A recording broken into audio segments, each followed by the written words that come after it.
এই তো এখন বাঁধের জল ঢুকলো আর উপরের জল ঢুকে গেছে পাটের খেতে। কি অবস্থা আপনাদের এখন?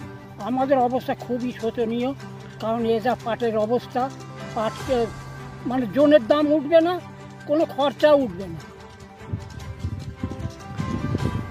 কত টাকা খরচা হয়েছে পাট লাগিয়েছেন?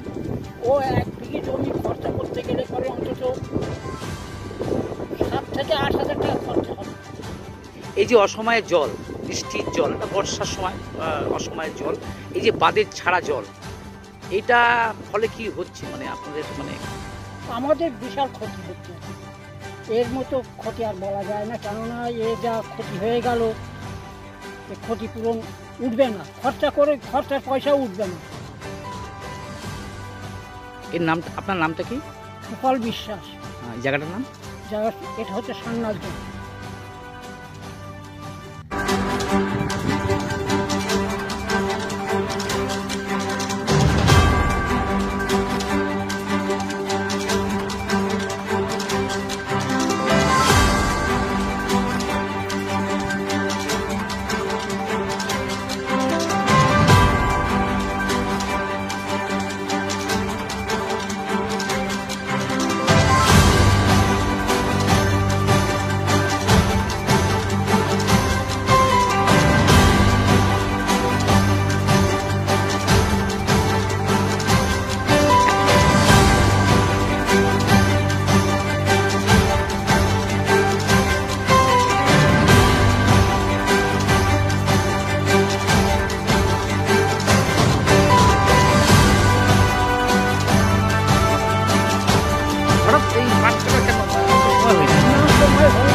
কাটতে হচ্ছে, কেননা এই যে পাট এখন যদি না কাটে সব মরা ধরবে, পড়ে যাবে, জন খরচা আবার ডবল হয়ে যাবে।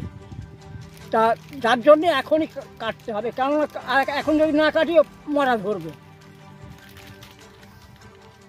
বয়স কত হলো আপনার? আমার 74 বছরের বয়সে কিন্তু এখনো পরিশ্রম করে যাচ্ছেন মাঠে। মাঠের ধন্যবাদ আপনাকে। এখন যে যে ফসল আছে, যেমন পটল, এই আপনার ভেন্ডি, উচ্ছে, বিভিন্ন যে সমস্যা থেকে আরম্ভ করে যেগুলো হয়, সেই সমস্ত কি অবস্থা? সে সমস্ত শেষ হয়ে গেল, কেননা এই জলে একটাও টিকবে না, সমস্ত পচে নষ্ট হয়ে ধসা লেগে শেষ। আর কোনোদিন এই ফসল আর এবছরের মতো শেষ।